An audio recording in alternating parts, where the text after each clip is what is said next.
Welcome everyone to our Top 100 Women in Social Enterprise launch webinar. We're absolutely thrilled that so many of you are joining us to celebrate leading women in the social enterprise sector and their impact journeys on the occasion of International Women's Day. Before we start, let me take you through some general housekeeping rules. Most of them are probably already quite familiar to most of you, but we would like to ask you to mute yourself just so we can hear all speakers loud and clearly. We also, if possible, would like to ask you to adjust your Zoom name to your name and your organization's name so that everybody in the room knows who you are, but also from which organization you're joining us from. We would also like to encourage you to use the chat actively to connect with fellow participants, but also to ask any questions you may have to our speakers today, because our speakers will be able to respond to you. Our speakers will be able to respond to you in the chat, but also in our dedicated Q&A moments during the webinar. If you need closed captioning, make sure to enable that function. You can do that in the CC icon on the bottom of your Zoom screen. My colleagues also just shared this in the chat, but if you experience any technical problems, you can just reach out to Ines, our communications officer, in the chat. I would also like to just shortly remind you that this webinar will be recorded. So in case you're uncomfortable about being recorded, just make sure to turn off your camera. And we will also, in the first 10 minutes of this webinar, take screenshots of this webinar. So if you're not in the mood or you don't want your photo to be taken, just turn your camera off for the first 10 minutes if that is the case. So yeah, let's begin with our webinar today. We are joined by an exceptional panel of speakers today who will allow us to learn more about the selection process of this year's Top 100 Women, who will give us insights into research on top 100 on women in the social enterprise sector. We will also have the opportunity to learn about the impact journeys of 3 of this year's Top 100 Women in Social Enterprise, and learn about the support and opportunities that are out there for women social entrepreneurs in Europe. Without further ado, I would like to pass on the word to Jamila. Jamila, you're an international strategy expert for social economy at CRES of Mayotte, and you have also been named among the top 100 women in social enterprise last year, and you have been part of this year's jury. Could you share a bit with us about the jury process and the selection of this year's Top 100 Women in Social Enterprise 2023? Well, first of all, thank you so much for having me here. And I would like, first of all, to really recognize all the women who are on the list. And it has not been easy. I feel like every year, that's what every juror is saying, but it really wasn't. You know, last year when I was like hearing other people saying it, I was like, is that like really true? And it is. It hasn't been easy because there are many, many talented women out there, especially in social economy, who are having like wonderful and the most creative projects. So I feel like it was not easy, but we finally managed to create that list. And I would like to really thank all the women who participated, all the women who have been recognized, and also Euclid Network for putting this up. So that's one thing. And then as a juror, what can I say? I mean, I've been celebrating since this morning, and it's so funny that even here from like this island, this little tiny dot on the map, there is like some connections that I was able to make with the top 100 women, is that every social innovator, as every social entrepreneur, especially when they are women, they're really, really passionate, and they're really creating a lot of connections with like personal aspects of their lives that are linked with their work, because there is like really that impact they are looking into.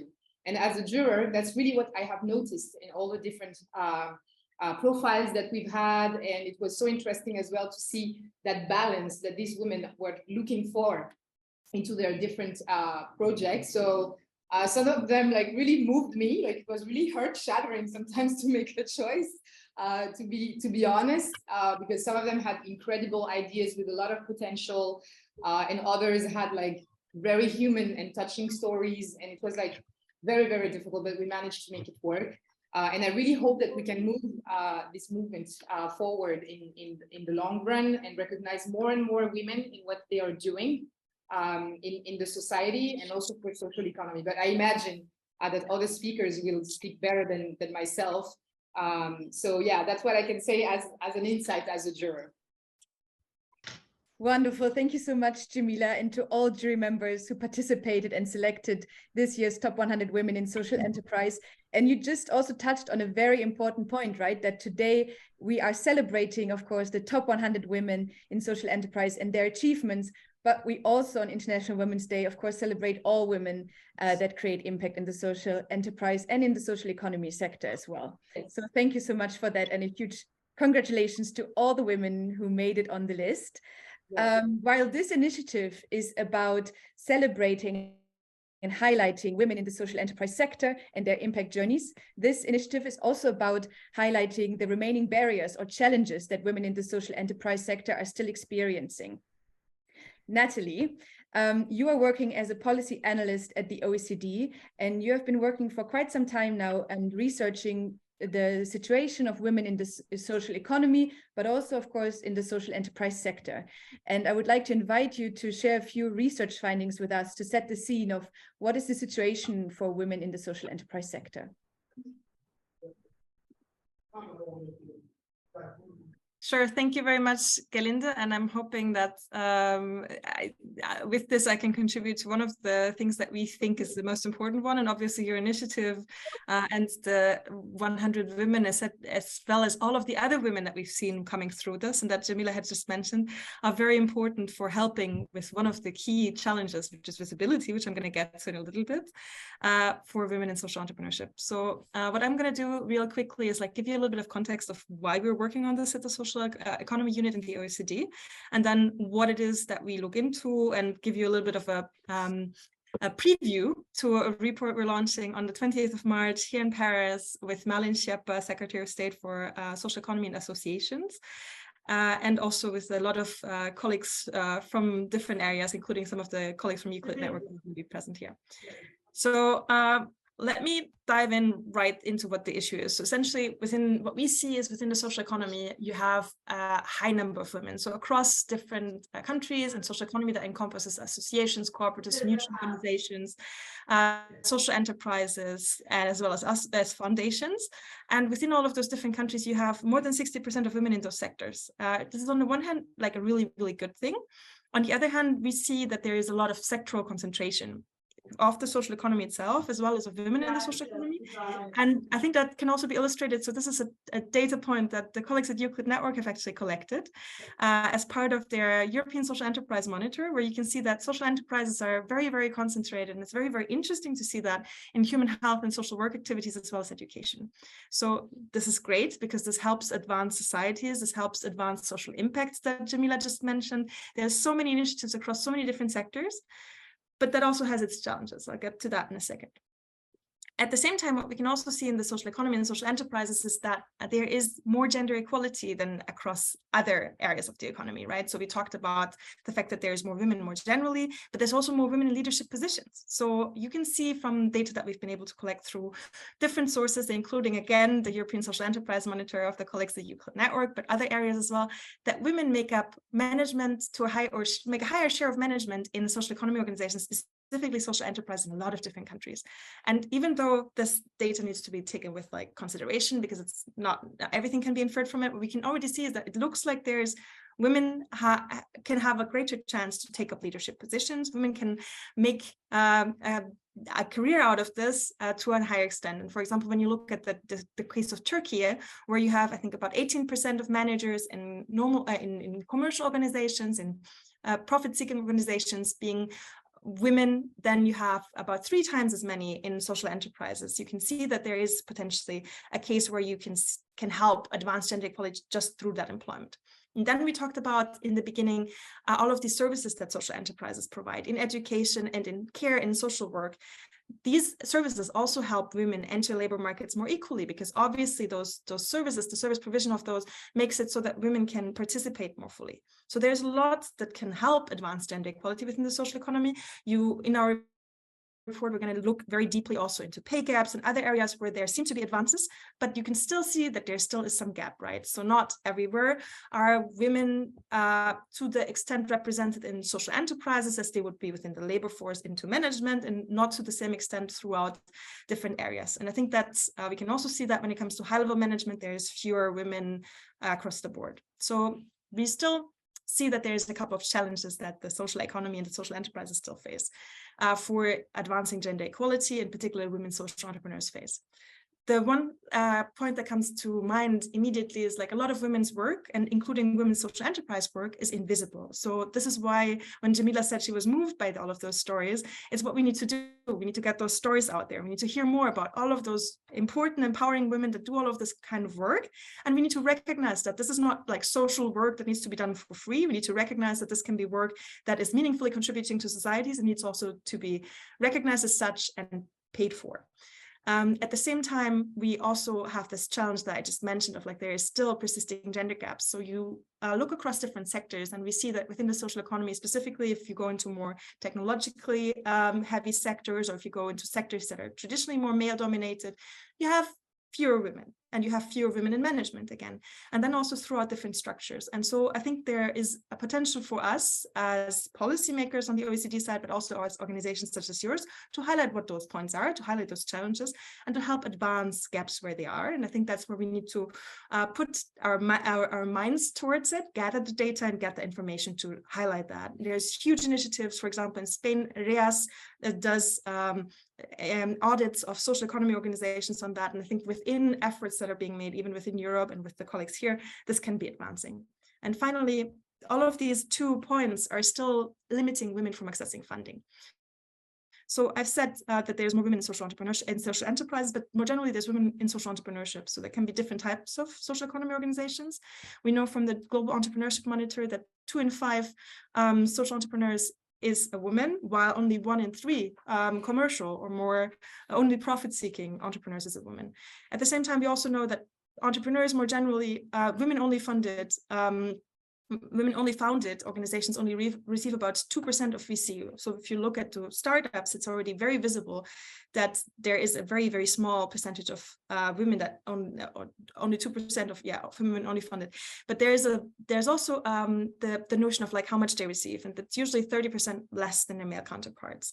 It seems that there is a penalization for women more generally when they access funding. So women that go into entrepreneurship and can foster this idea, they can actually put forward to some extent that social entrepreneurship and social goods can be something where they could advance this and get additional funding, but at the same time they can be penalized by being financed by women only and women gender impact funds, things that look into women themselves. And by doing this, this could be a stigma that attaches to them. So I think we still need to work on how can we improve the access of women more generally to funding, and how can we improve the training capacity building for women to get there, for women to maintain a business that is going to be sustainable for themselves, but also for like more traditional markets, and potentially also see how can we support them in accessing all of those areas. And we have lots of examples in the report. I really invite you to go into that. I'm going to stop here for today, but I'm going to put some links in the chat of work we've already done. I look forward to seeing a lot of you in Paris, including the colleagues. And we're here today not to celebrate this work that we've been doing, which is slightly theoretical. I'm very humbled to be around all of those women that do all of this important work. And if there's a little bit that we can do with just showcasing certain things, I'm very excited about that. Thank you very much, Linda. Thank you so much, Natalie, also for your jury participation, but also for really setting the scene regarding some research on women in the social enterprise sector. You just touched on a very important point, right? Raising the visibility of women in the social enterprise sector. And this is exactly what the Top 100 Women in Social Enterprise initiative aims to achieve. And for this reason, we have 3 of this year's Top 100 Women in Social Enterprise that joined us today to share their impact journeys. And I would like to start with Chrysella. I saw, Chrysella, you joined. I hope you can hear us well. Chrysella, you started your social enterprise in Greece that aims at the inclusion of persons with a vision impairment, where you are changing mindsets and perceptions almost in the business world almost every day. Could you share a bit with us about your impact journey as a founder in Greece, but also as a founder with a vision impairment. Hello, everyone. I hope you hear me well. Perfectly clear. Thank you. Okay. I'm very, very happy to be here today and really excited to hear all of you. It's really a great honor to be among the women who are nominated today, because all of you are women who believe in social entrepreneurship and solidarity. I really love to be here. So you said it all. No. Yes, we founded actually Black Light in 2017 because we wanted to change even ours and other people's lives, because we wanted to change how blind people are being treated in their everyday lives. And we thought that the best way to do that was to start from people who are working with us and near us in our everyday lives. And so we started working in business to business seminars that had to do with how people are served when they would go to a shop to buy products, from everyday to more specific ones. So we started training employees by using methods which would help them understand how blind people use the technology, move independently, work independently. Then we moved on by implementing some workshops for corporate environments where we could go further and say, why don't you hire a blind person? Do you know that it's easy and it's not that difficult, and there is and there are also tools that can help both of you work together? Or do you know that you can transform your products in order to be more accessible to blind people? So these are the things we do. Our enterprise is full of, as I say, sighted people are the minority in our, because we don't really see many blind people working or being the decision makers in an enterprise, but in Black Light it's the opposite that happens.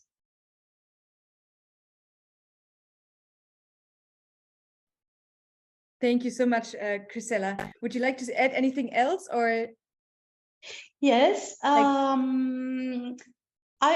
would like to add that I will be very, very happy to spread the message that this is not a day just for nominating or just celebrating, because it's also International Women's Day, but we want to be the ones who are taking the decisions. We want to be the ones who are going the world a little bit further, changing our lives and changing other people's lives. So that's all from me. Thank you so much, Chrisella. It's an absolute honor to feature you on this year's Top 100 Women in Social Enterprise list. And I think you're really creating everyday incredible impact, and this deserves really the visibility and recognition. So I hope that more people got interested in your work, or also get in touch with you afterwards to learn more about what you're doing in your day-to-day life. Now I would like to hand over to Regita. Regita started as an intern, is now the executive director of the Social Entrepreneurship Association of Latvia, where she's instrumental in driving and building the social enterprise ecosystem in Latvia.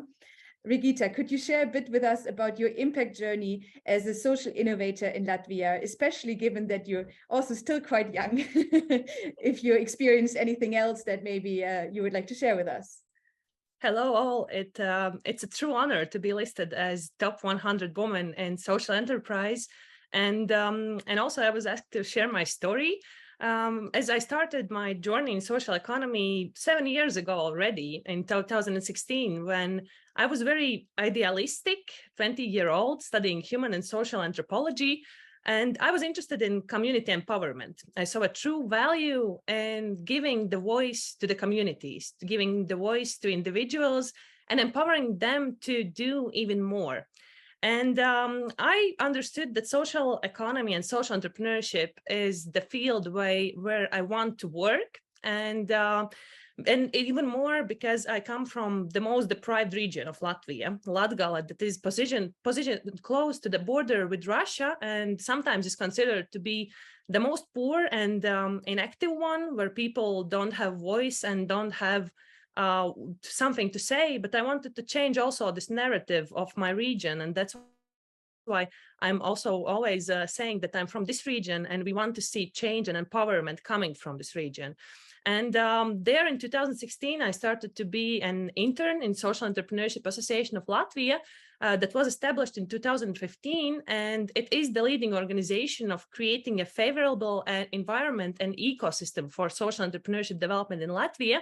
And I was able to closely follow the development of the regulation of the legal framework and the creation of the law on social enterprise and the discussions about the financial instruments to help the field.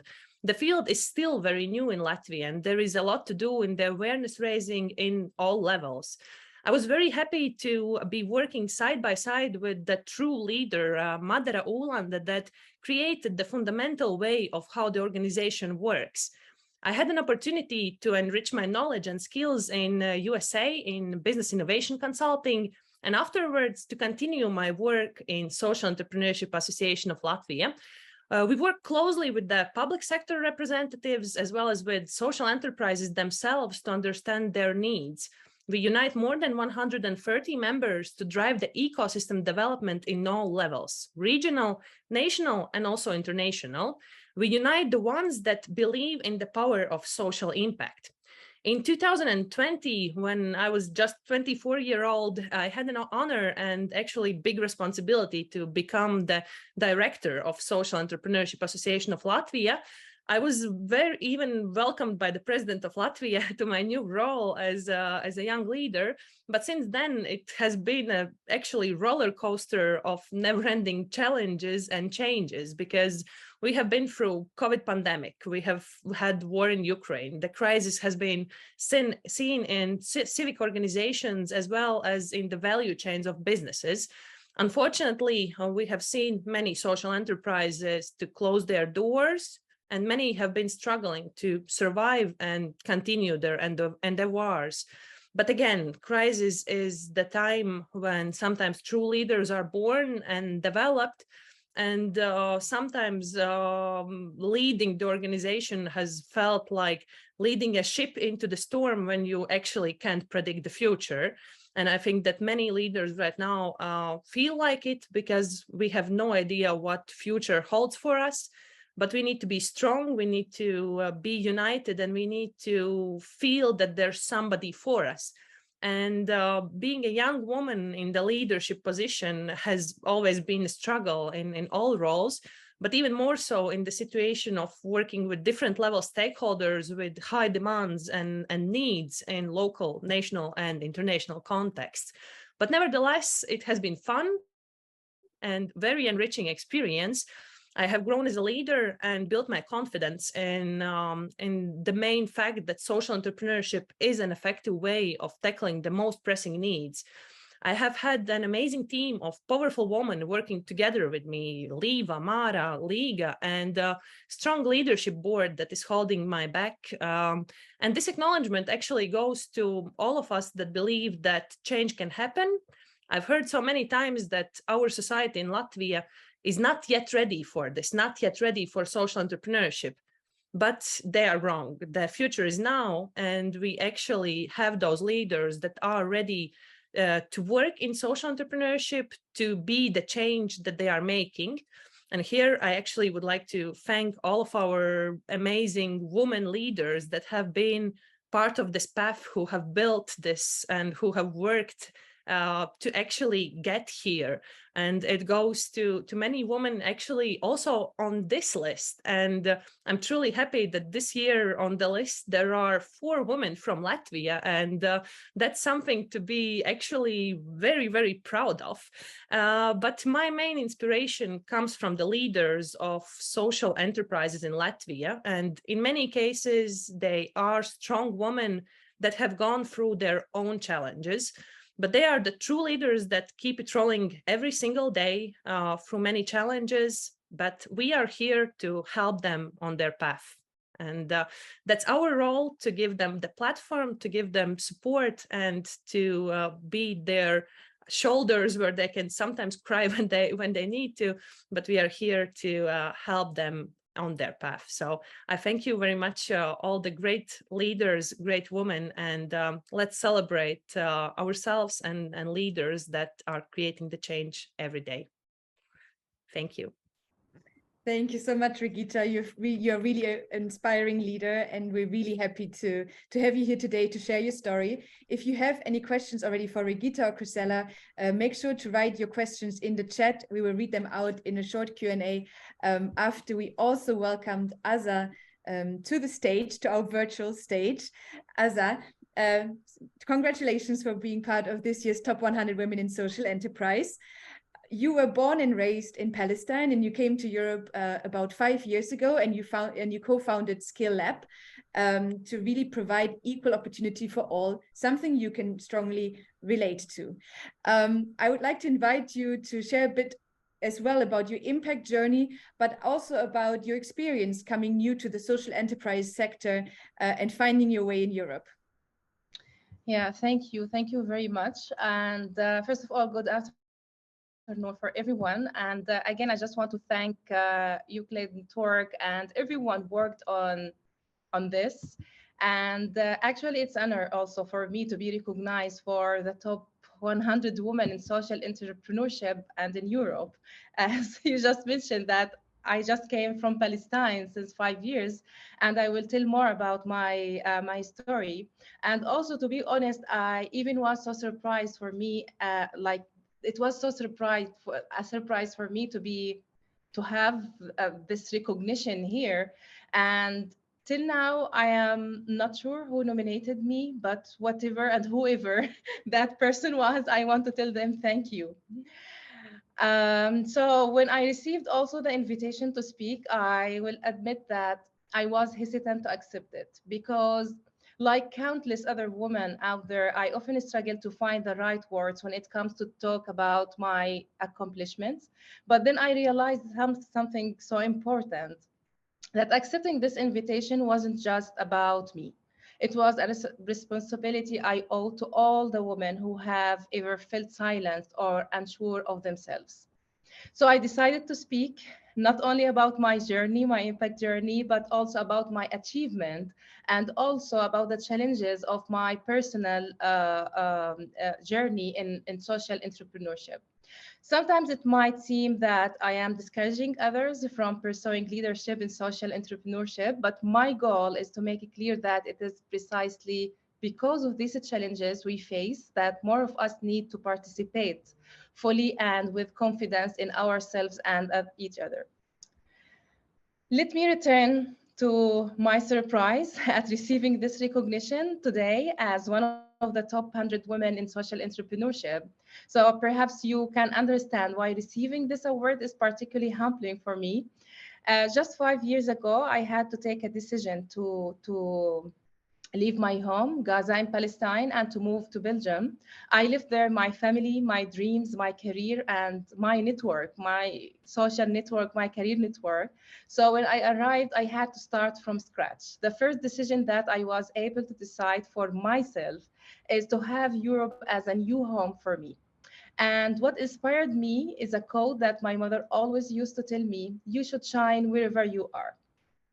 Even though being in the new home as a woman from the Middle East without job, without even career network that could help me. I realized that it would be a huge challenge to establish myself professionally in Europe. I had to learn the language, Flemish language, but that was the easiest part. The hardest part was fighting for recognition and the opportunity to prove my worth here in Europe. So as a computer engineer with experience working for the United Nations and IDF organization for almost 10 years in Palestine, I thought that finding a job in Europe would be a breeze. However, I quickly realized that the opportunities available to me were only low-skilled jobs. I began to doubt myself and wonder if my skills were even worth anything in this new place. But then I had an epiphany. It wasn't about whether or not my skills were worthy. It was about recognition. It was about how my skills and experiences were perceived and valued in this new environment. And that's when I decided to take action. I teamed up with my Skill Lab co-founders to create software that would help to uncover and recognize the skills of undervalued individuals and connect them with good quality jobs. This was my chance to break through the glass ceiling and help other marginalized people like myself get the opportunity they deserve. With the Skill Lab, I turned all of my frustrations and challenges into a tool that helps individuals express their skills and values and match them with real tangible opportunities. This tool for me was a chance for us to show the world what we are truly capable of, to break down barriers and open doors for everyone. But I'll be honest with you, the challenges not only continued but persisted. As many of you know, the tech sector is notoriously lacking in diversity. And as the only woman in technology based social venture, I continued to experience having to fight to have my voice heard and my abilities recognized. I even used to joke at times that if I wanted my opinion to be valued, I have to find a man to voice it.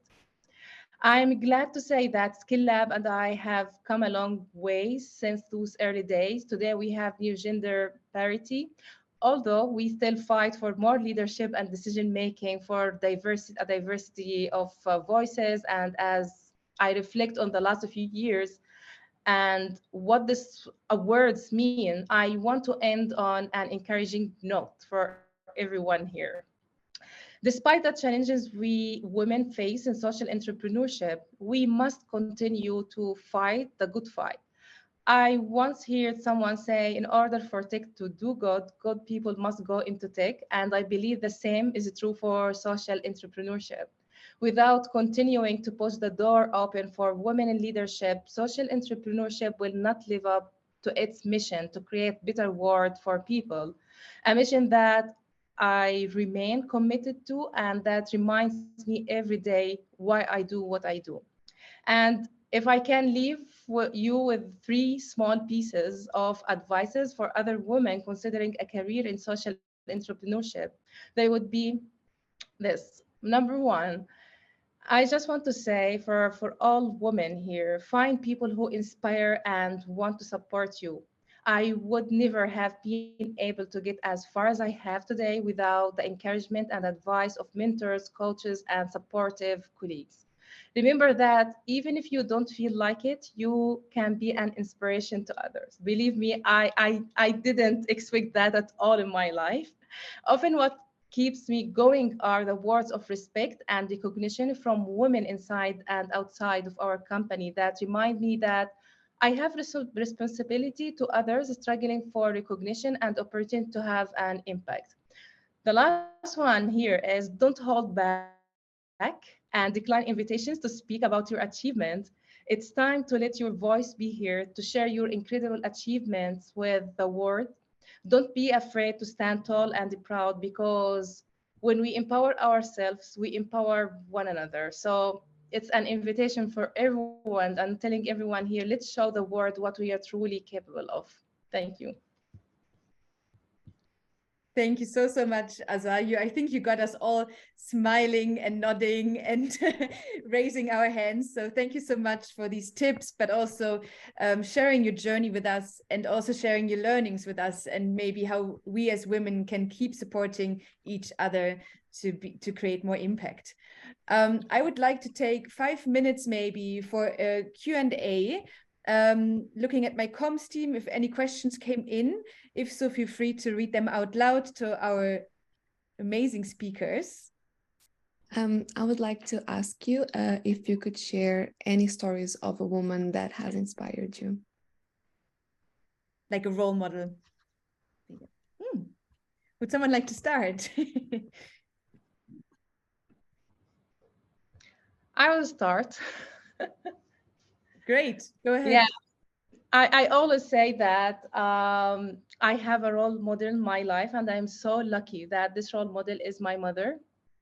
Because it's a long story. If I tell you the story of my mother and what she achieved in her life, I just want to give you some like highlights about why my mother is my role model. Because she just started her career when she was 30 with 6 kids, and now she is just she is a CEO for an organization to help the youth in Palestine to find jobs, so to stay in Palestine and not to move to Europe as I did. And the other thing that now she is now writer in one of the biggest journals in the Middle East.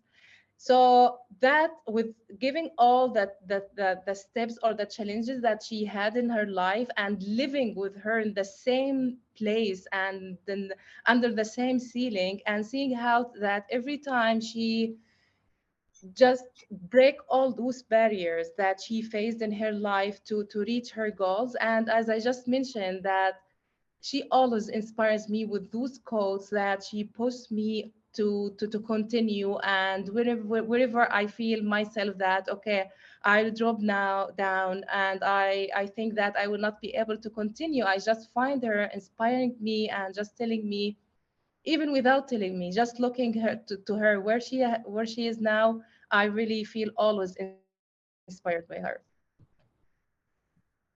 Thank you so much. Would anybody else like to share? I think we have time for one more speaker to comment on this question if they like. I could go further if you. Please go ahead, Marcela. Marcela. Okay.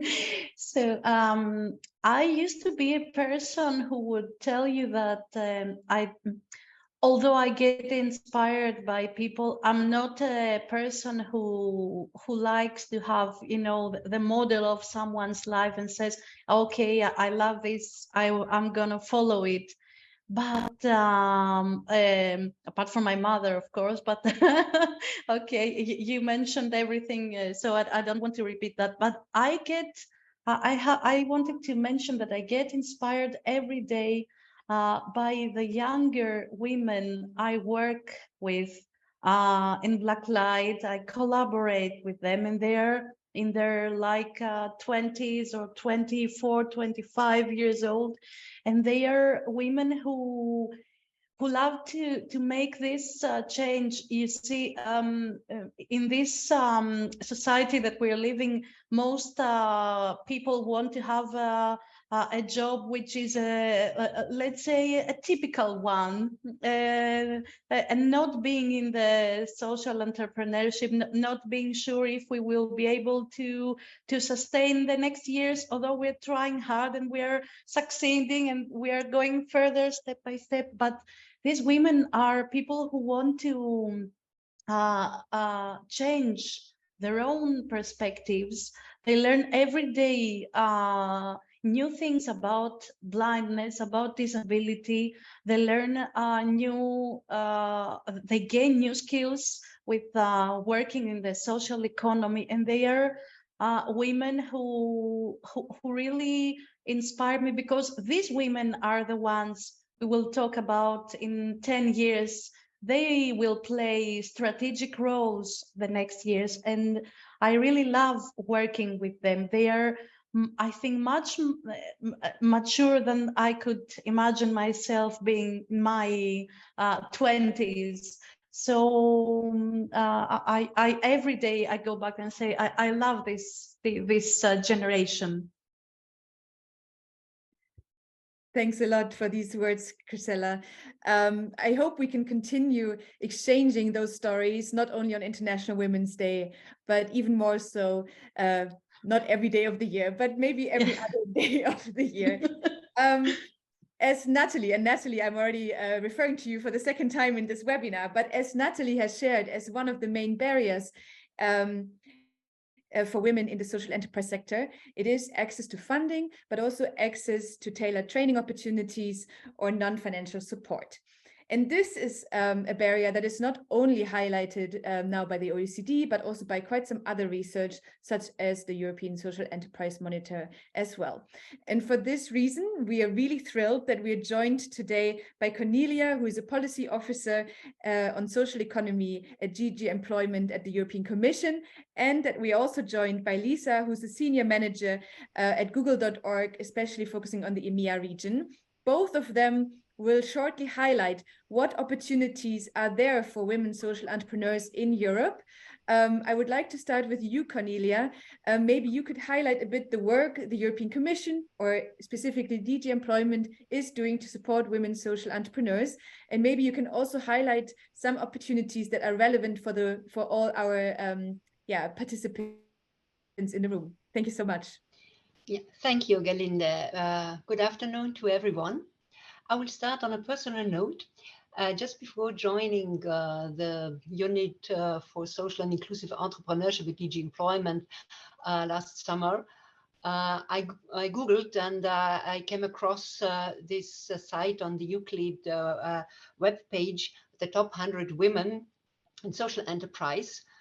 And I was truly impressed by the women I saw there. And so you can imagine how happy I am to be now with you to celebrate the 2023 edition of the 100 top women. I will start with the policy framework in which we operate. It's the Social Economy Action Plan, which was adopted by the European Commission in December 2021.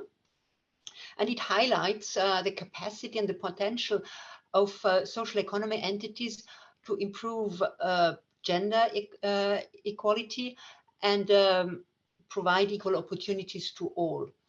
The action plan looks at the gender dimension under two angles. The first one is the fact that many jobs created by the social economy allow women to access employment.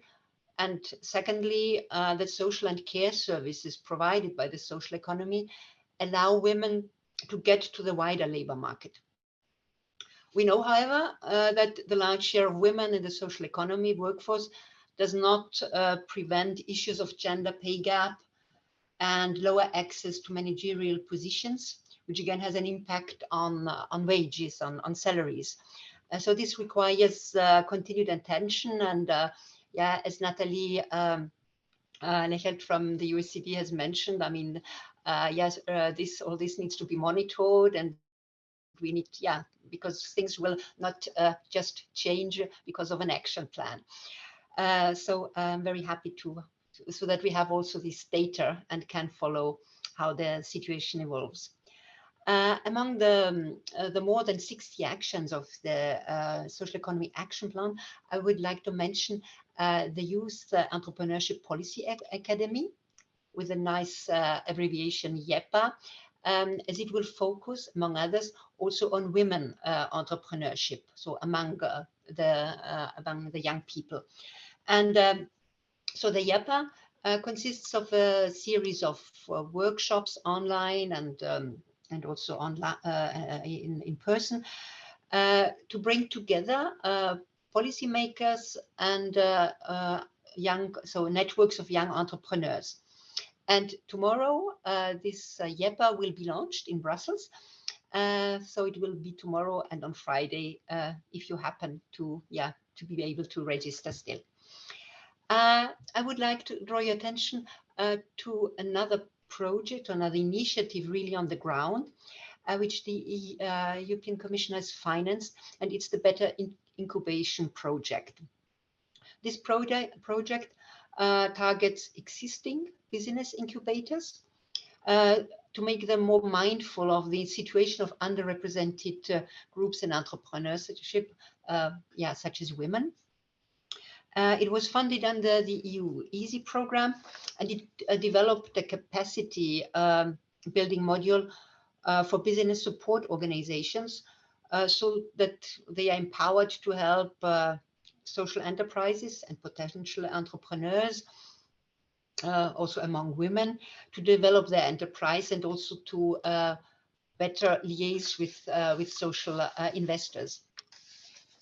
Now, on this second dimension that you mentioned, Gerlinde, how does the EU support women entrepreneurship financially?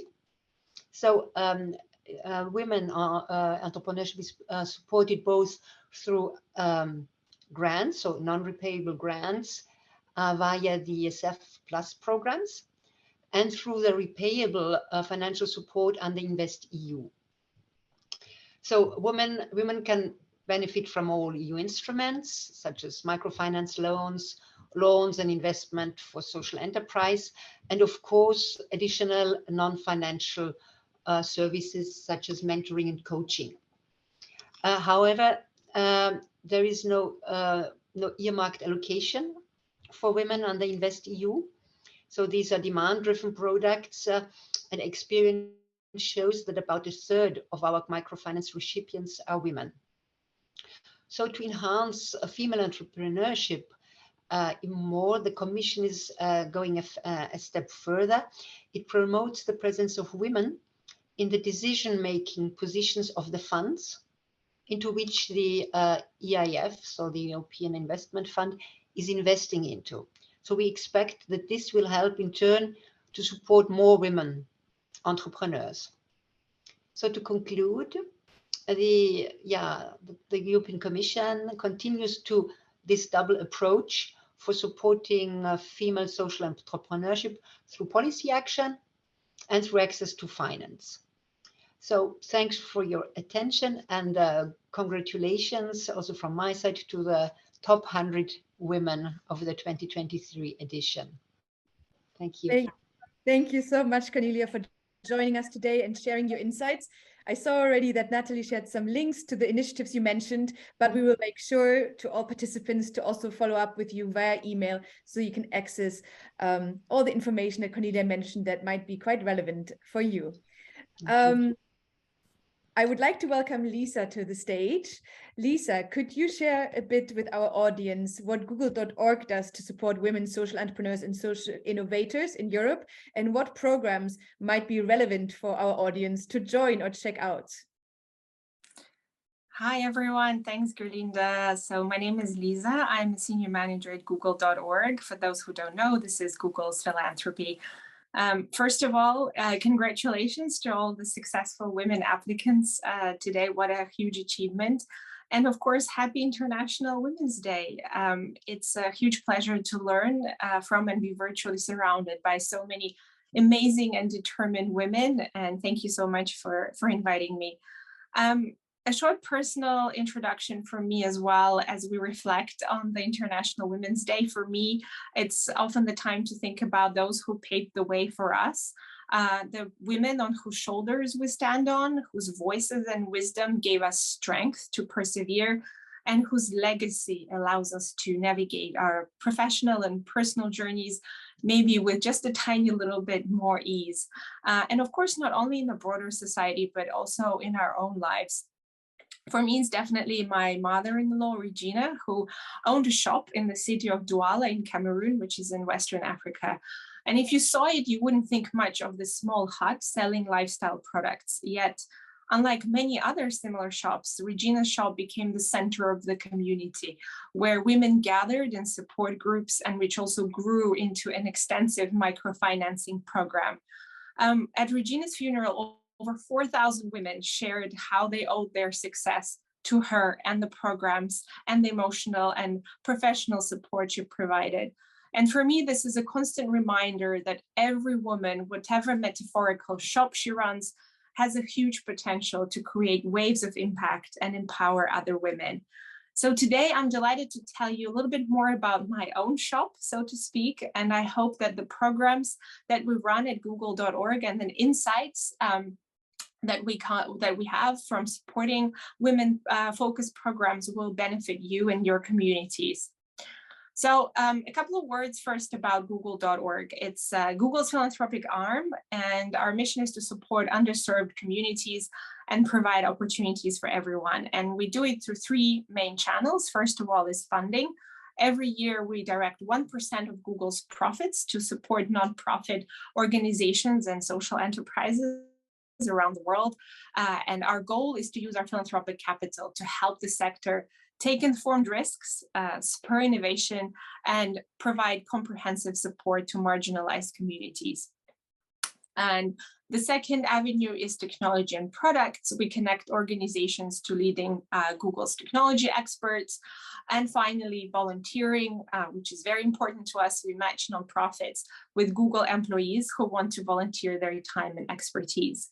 In Europe, Middle East, and Africa, we focus our funding on economic opportunity and economic recovery, digital responsibility, as well as AI and tech for good and sustainability, with, of course, equity cutting across all of these portfolios. We heard earlier today that when it comes to gender equity, there are, of course, reasons for us to feel really optimistic, but we can't be complacent, and the improvements are fragile. The pandemic, followed by the war in Ukraine, has laid bare the fragility of women and girls. And of course, there are solutions that can help, but they are underfunded. Only 1.6% of philanthropic funding globally goes to causes that focus on women and girls, which is exactly why we need to direct more money towards solutions that put women and girls at the center. Over the last 5 years, google.org has given more than $84 million to organizations that support gender equity and access to opportunities for women and girls, such as the Founderland in Germany, founded by 3 female social entrepreneurs who are creating an inclusive and intersectional community of entrepreneurs and helping them to succeed, and many, many others. However, I would like to highlight that philanthropic capital isn't always enough, as programs need to be tailored for the specific needs of women. And here are a few of our key learnings. First, we need to break down barriers to entry. We've seen that when people don't have networks and personal relations, they often are left out of funding, and this disproportionately affects women. So organizing programs with open calls that give equitable access to everyone is a key to fixing that. And of course, we need to lift up women leaders, which this program is doing in an amazing way. And gender is still a factor that gets in the way of support. And it's important when we make decisions about funding to promote women-led organizations through judging panels, which are composed of women as well. Funding needs to be partnered with expertise, and this is why volunteering and the support from experts who come alongside organizations run by women who are often short-staffed and lack talent and resources so important. And finally, cultural and regional context, gender equity issues and their solutions vary from region to region, which is why it's so important to find ideas that are tailored to a particular environment. So moving on to social entrepreneurship specifically, 2 years ago, we expanded our economic opportunity portfolio to include support towards social entrepreneurship, with a particular focus on empowering and facilitating access of underserved and underrepresented communities. We consulted social economy experts, organizations, and governments, and of course, with huge support from Euclid Network, we created the 20 million euro google.org Social Innovation Fund, which is aligned with the EU Action Plan. It was rolled out initially in 6 countries, and now it's working in 8 across Europe. So the first part of this fund is focused on the broader ecosystem. We have been supporting leading social economy organizations across Europe. I can see the link coming up, and empowering them to create and scale programs to build the capacity of underrepresented entrepreneurs and provide access to networks, upskilling, and tools. And of course, Euclid Network being at the center of creating collaboration and facilitating learning. And the second component, which will be most interesting for the group here, is addressing the critical need for access to capital for social entrepreneurs at an early stage, in the so-called valley of death, before impact investors get interested. Through our grant to an organization called INCO, we are providing access to capital for entrepreneurs from underrepresented communities in form of cash grants between 4,000 and 100,000 euros each to scale up their enterprises, and this is paired with intensive mentoring and incubation programs. It was, of course, essential for us to ensure that our learnings on reaching and supporting women were applied to this program. And I'm personally delighted to say that so far, over 65% of the participants have been women, and we have made sure that women also represent the majority of the jury members and instructors, offering flexible learning hours, morning sessions when kids are at school, flexible deadlines on work assignments, and making the program fully online to also accommodate mothers who are full-time carers. So the cohorts are still running, and everyone here, if it applies to you and your networks, do please spread the word amongst your communities, and you can learn more on socialtides.eu. And I think that someone from Euclid Network has already posted the link on the chat. Thank you so much again for having me. I am wishing you to create waves of impact through whatever you do, and having a reflective International Women's Day this year. Thank you so much. Thank you. Oh, sorry, something popped up on my screen. Thank you so much, Lisa, for sharing your personal story and also highlighting some of the opportunities for women social entrepreneurs in this room. Again, we will share the link, as my colleague already shared, in the chat to Social Tides via email, and also, of course, take a look at google.org's website to see more about other programs where you potentially could get involved in. I know and saw already also in the chat that some of you in the audience have taken part already in the Social Tides program, and others have taken part in other google.org funded projects. So that's great to hear. Looking at time, we already neared the end to our Top 100 Women in Social Enterprise launch webinar. I would like to take this opportunity to thank all of you for joining us today, celebrating women in social enterprise, celebrating the impact, but also looking a bit ahead of maybe where do we still have to work a bit harder on in the next years to come, but also maybe start convincing policymakers or raising more visibility of what is needed for women social entrepreneurs, also in an intersectional way to play a vital part in our economy. I would also like to express my congratulations again to all women who made it on the list, and to our speakers who joined us today for sharing their insights and their stories, as well as our jury members who put so much time and effort into selecting this year's Top 100 Women in Social Enterprise, and all staff members at Euclid Network, of course, who made this initiative a success. And last but not least, I would like to express our gratitude to the support of the European Commission and google.org to this initiative, to make sure that we can always grow this initiative year to year and improve it as well. I would like to let you all know that we will organize a dedicated virtual networking event in April 2023 for all women who are on the list, to connect even deeper and make sure that you can create synergies and explore more ways to collaborate in the future. But of course, I also like to encourage you already today to connect, check out our list that we have put online, and continue the conversation. One last little announcement from our side. If you happen to be in The Hague on the 5th of April, we are organizing an event called Scaling Social Impact in Europe. It will take place in person. So if you're a social entrepreneur looking at playing a part in the digital transition or internationalizing your social enterprise, make sure to join us in person, as well as if you're an ecosystem actor and you want to learn a bit more about what role can you play to support the transition. My colleagues are posting the Eventbrite link in the chat, and we are looking forward to see you maybe there. And don't hesitate to spread the word to your network in case you think this could be of benefit for someone. What's left to say is probably Happy International Women's Day. Thank you so much for joining us, and let us know if you have any feedback, and we will share with you all slides and information as well as recording. Thank you so much.